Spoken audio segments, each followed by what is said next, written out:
દિલ્હીમાં લખપતિ દીદી કાર્યક્રમમાં પીએમ ઉપસ્થિત, કહ્યું હું પહેલો પીએમ જેણે સેનિટરી પેડ, મહિલા શૌચાલયનો મુદ્દો ઉઠાવ્યો. ડ્રોન દીદીના સન્માન વખતે પીએમના કોંગ્રેસ પર પ્રહાર, કહ્યું કોંગ્રેસ જેવા રાજકીય દળોએ મારું અપમાન કર્યું, મારો મજાક પણ ઉડાવ્યો.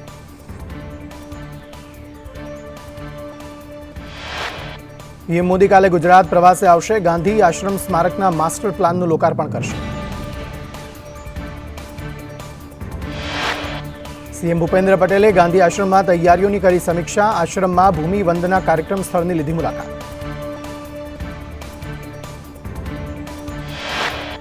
સીએમ ભૂપેન્દ્ર પટેલે ખારીકટ કેનાલનું કર્યું નિરીક્ષણ, 1200 કરોડના ખર્ચે ખારીકટ કેનાલનું થશે નવીનીકરણ.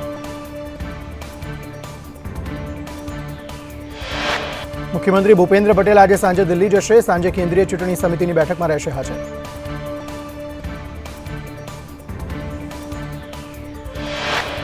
પાલનપુરના પૂર્વ ધારાસભ્ય મહેશભાઈ પટેલનું કોંગ્રેસમાંથી રાજીનામું, મહેશભાઈ પટેલ આજે ગાંધીનગર કમલમ જઈ જોડાશે ભાજપમાં. કચ્છ જૂનાગઢ બાદ સલાયામાં દાદાનું બુલડોઝર ફર્યું, સલાયા બંદરે ગેરકાયદે દબાણો દૂર કરાયા.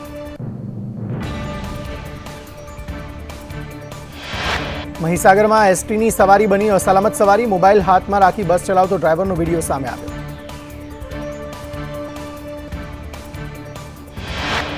અમદાવાદમાં સ્ટન્ટ કરતા યુવકે જીવ ગુમાવ્યો, રિવોલ્વર સાથે સ્ટન્ટ કરતા ફાયરિંગથી યુવકનું મોત.